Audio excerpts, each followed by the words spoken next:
النهارده ان شاء الله هنسوي 3 ديوك رومي في النفران المندي دي.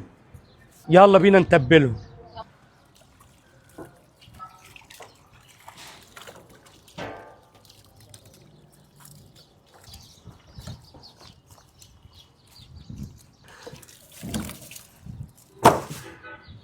وهننزل معاهم 4 توراك رومي.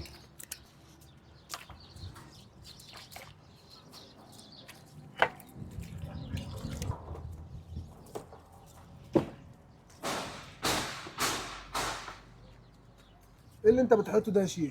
ده بنربط الوراك بتاع الديوك عشان الديك ما يفتحش من بعضه. اتحدى اي حد يطلع الجوده اللي بنطلعها في خيم المندي. قول لي بقى يا شيخ، انت بقالك قد ايه شغال في المندي او بقالك قد ايه شغال في المندي؟ بقالي 16 سنه في تسويه المندي.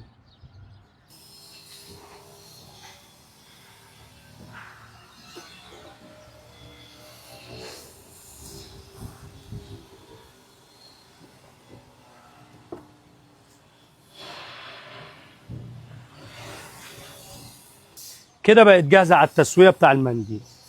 يلا بينا نروح نشوف هينزل ازاي في الفرن. دلوقتي بقى كده الفرن بيجهز اهو، كلها ثواني وهننزل بالديوك واللي وراك الرومي نوريكم التسويه بتاعتها. كده احنا هننزل بالديوك اهي.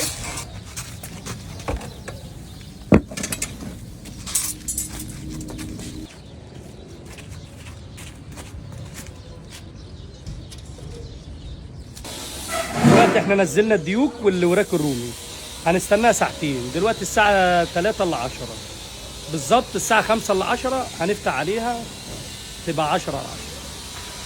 بقى بينا نفتح على الفرن.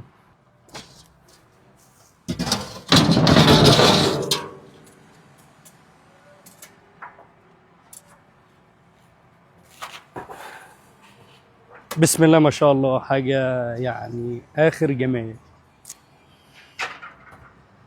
خدت فتره قد ايه ليك يا شيخ؟ ساعتين بالظبط. بسم الله ما شاء الله. بص يعني حاجة.